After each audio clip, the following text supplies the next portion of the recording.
Hey, we got to start with the name because I want to know how you physically say it, because after reading the lyrics and after listening to the songs, the emphasis is on real. So is it reaLation? How do you do it?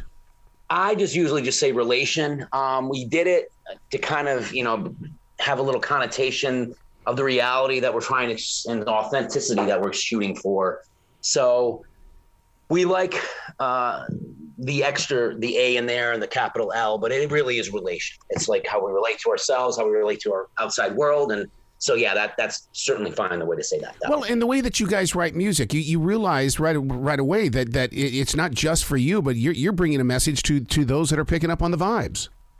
I think so. I think when it comes down to it, we, all of us have each other to kind of guide us through situations and the trials and tribulations of life on this planet, and relationship with ourselves, with our growth, as well as people on the outside. So if we can kind of coach each other through situations with the, experiences we had, I think that's our best service to others and our best chance to help people all along the way. So that's kind of the way we look at it. Where along the line did you guys come together? And the reason why I bring that up is because we've been spoiled this generation with America's Got Talent and America's Got, American Idol and things like that, where people just think all they have to do is just show up on a TV show. You got to build the band. I'm sure you guys went through that process. Absolutely. This particular gestation of this band was created out of a former version of this, of a former guitar player we had, knew Matt, the drummer, and brought him along during a period where we were looking for an additional piece, and he fit seamlessly in. And he's like, hey, maybe to round out the sound, I know this guy, Steve, he's a great player, great guy. I think he would fit the vibe pretty well. So Steve came aboard, and at that point we were writing a little bit, not in this particular style, but we kind of were doing that, and we were playing some shows, some cover shows, some original shows. And then our other guitar player, the former one, left to look along and go along with his vision of things. And Matt, Steve, and I started to write together, and we found that we had great chemistry. And yeah, it was built. This was over a couple of years, and then we came to terms with what kind of direction we wanted to go stylistically.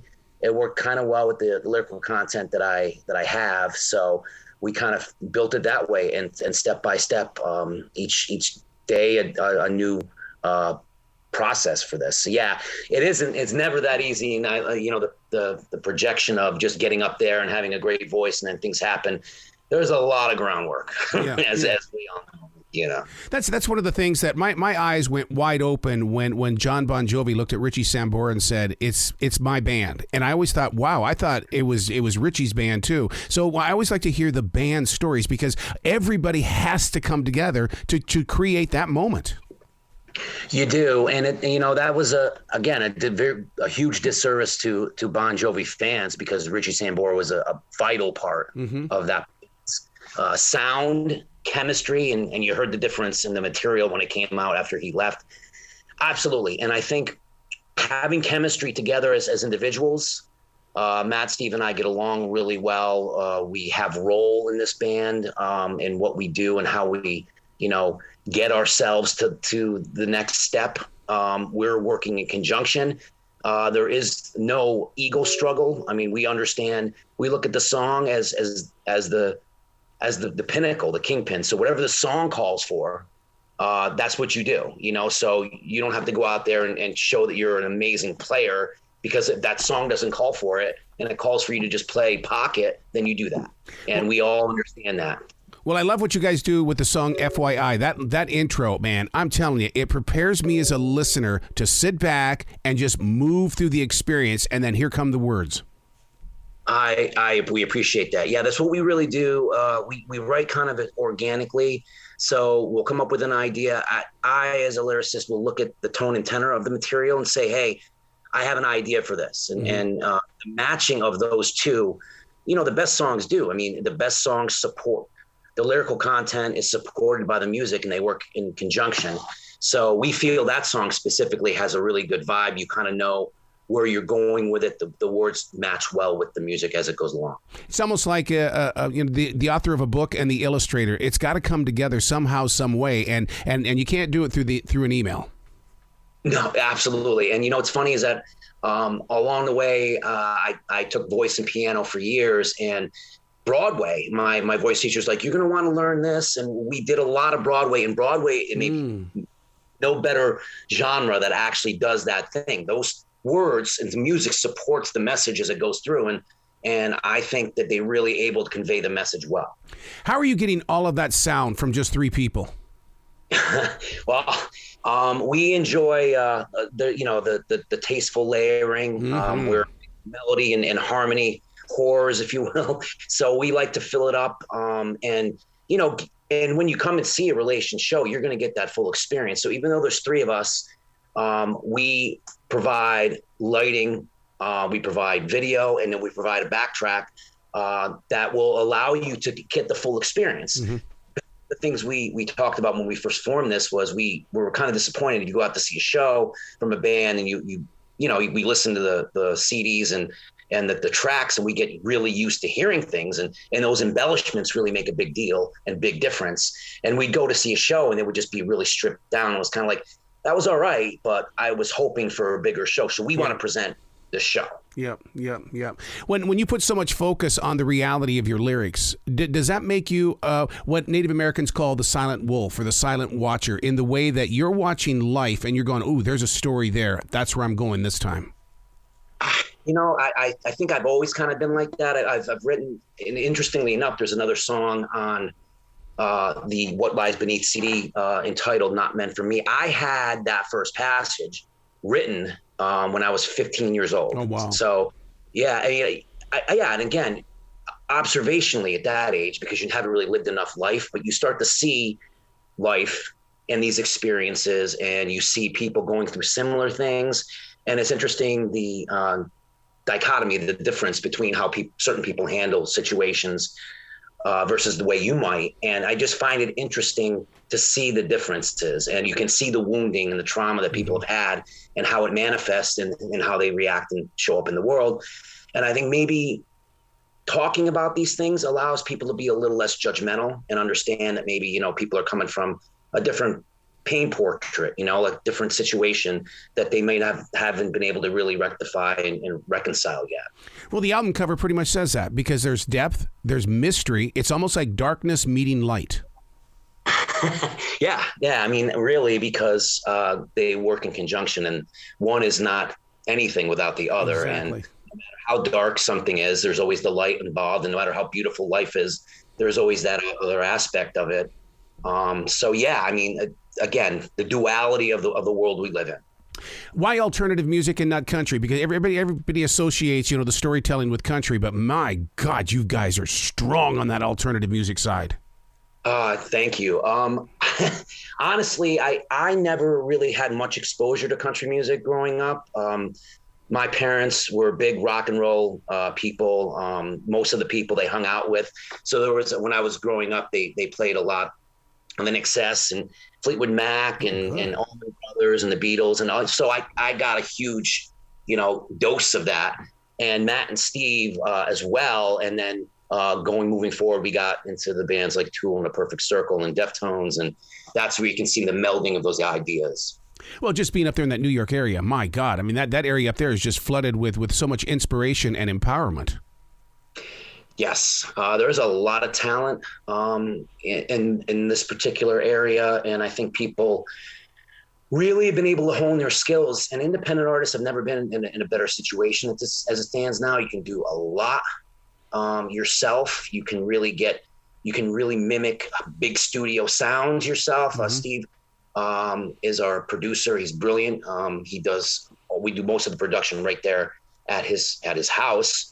And Matt, being the brilliant drummer he is, he's able to see, where we need to put embellishments and back off. And yeah, so I think at this point, it's just people are really able to kind of hone into what they can do and really get their message and their vision out better than perhaps any other time in history. Oh yeah, because you've got the time to do it now. This isn't about, doing a 3-week project and, oh my God, where's the money coming from this? Oh, we got to get some more tape. Oh, what are we going to do now?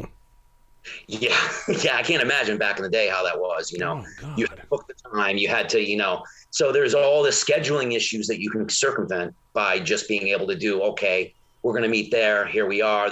We're kind of ruling our roost on this. And it's great for creativity as well. Man, in front of me right now inside the studio, I have a physical, authentic Edison Standard record. Now, the way that they recorded on this was it was an acetate. They dropped the needle, and you had to go right now.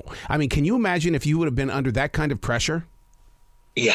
And then let's double that up by if you had a label and it wasn't your money, right? You got to get this done. And then somebody's like hawking over your shoulder, or if it was your money, you're thinking about that too. And I've done it in the past, and it's really inhibits creativity. We don't have that here in the circumstances, thankfully, and we're grateful for it. But yeah, I can't imagine. Back in the day, they were fantastic, but still, I mean, the pressure involved. When you come up with a great quote, do you sit there and break it down in the way of trying to understand why it was given to you? And let me give you one of the quotes that really just blew me away.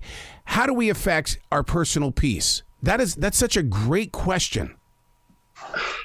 It's something I've been searching for most of my life. I mean, how is it, what we've experienced, what we've observed, what we see on a regular basis, what we ingest, and I'm not talking about just food, but what do we ingest physically, visually? What do we ingest, in terms of negative thought patterns? Mm-hmm. How many, in my mind, is how many thoughts in a day do we have that are really our own and haven't been placed by something else? So I kind of try to look at it in terms of what is societally influenced and what is individually influenced. And I think it's a lot less individually influenced than we would even imagine. And two things come to mind to me right away, and that is things that changed my life immediately and continue to affect me: ATM cards and smartphones. If we didn't have either one of those, I'd probably be the happiest guy at the camp. You're absolutely right. And, talking about the FYI song, that video we put out for it, has that exact dynamic, because again, it's a lot about what's visually presented on social media platforms versus what the reality of the situation is. And again, you can see the difference in what's presented online, and we see it all over the place. People highlight, and color their perceptions the way they do, but the reality is it could be something completely different. Yeah. Another one of your quotes: the way we act can flavor the way we function. My God, there's a lot of people that need to hear that word. Well, again, your perceptions in my humble opinion, your perceptions rule your experience. And man, again, really being very forthright in observation and saying, what is really my thought about this, as opposed to what is the consensus. Can you stand alone in your own opinions on something? Do you feel like you need to follow the crowd? Because there's the break, and I think for true happiness, I think you really got to look at what you really want and what you really think, and then follow that. Even if it is a little against the grain, I think that's the only true way. When it comes to the band reaLation, what is your team jersey in the way that when Patrick Mahomes is in that Kansas City jersey, and as much pain as he was in during the Super Bowl, he still won the damn thing? What is your jersey? Once you put your hands on the guitar, is it something that you wear? When you have that on or around you, what makes you say, it's showtime, baby, get this monkey going? I think it's just the idea that we can go out there and maybe impact somebody. Maybe somebody hears. We've heard several times from people direct messaging us and saying, hey, I heard this at a dark spot, or I heard this in a time when I kind of needed to hear it. That drives me to keep putting out the best material possible we can, and that we're on the right path, that people are listening, people are taking it into account. That is our emblem. That's our badge of honor, and we're proud to be able to do what we do. I'm so jealous of those people that can hear the lyrics, and the reason why is because I grew up in that garage band, and I was always listening to the albums and stuff, because that's how we learned the music, by playing the albums very slowly. But I was listening to the drum beats, I was listening to the guitars, I was listening to this, but I was never listening to the lyrics, and I've had to train myself as an adult. Dude, you're missing out on the song.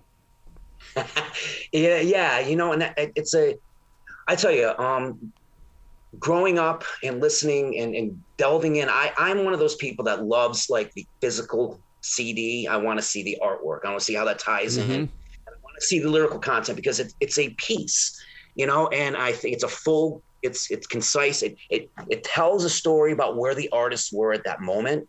And for me, I think that's more important than anything. I will tell you that What Lies Beneath has a certain sound and has a certain mix, and has we have a certain lack of a better word, template at that point, as far as we want the songs to work together. And the new album that's coming out in mid-April will have a different one. So I think, story wise, I think it's important to kind of see it holistically, and that's a different thing. And I did the same thing you did.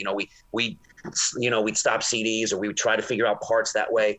But then I never dug anything that didn't have some sort of message. I want to hear really what's going on from the lyricist perspective. You talk about holding things such as the CD. This goes back to the song FYI, where you were talking about things that we put into our head. Well, the things that are missing, I would say direct deposit destroyed the human connection, and I believe also that that streaming destroyed it, because we have no way of locating what the lyrics are. We make them up as they go. I know. We try to put them out there as much as possible. We've also offered, because you have to in this day and age, to offer digital downloads for people, make it comfortable for you. But also what we've done is like, hey, if you buy a digital download from us, we're going to send you a CD if you want it. Nice. Because it's important that you see it, because, again, the pieces itself, it's got the words in there. I try to put them up as much as I can, because people have asked about it. And, it's a big, right, you said it, it's a big part of what's going on musically for people. So it's exciting that people are responding to it the way they are. Wow. So where can people go to find out more about the band and about you, like you said, that project that's coming out in April? Well, it's going to be called Revealed. We're shooting for mid-April for release. You can go to our website, reaLation.com. We're also on Facebook and Instagram, reaLation Music. You can find us there. We're all over every platform as well. So you just search Spotify, any of the platforms there, you'll be able to listen to the material, purchase it, support anything you can do to take a peek at it. And it's spelled ReaLation. So they need to know how it's all spelled out. Yep, absolutely. So always think real. Let's think we're going to be as real as we can with you, and reaLation is really where it's at. Vincent, you got to come back to this show anytime in the future. The door is always going to be open for you, dude. Errol, thank you very much for your time, and I hope you have a great day. You bet. You be brilliant, okay? You too, man. Talk to you.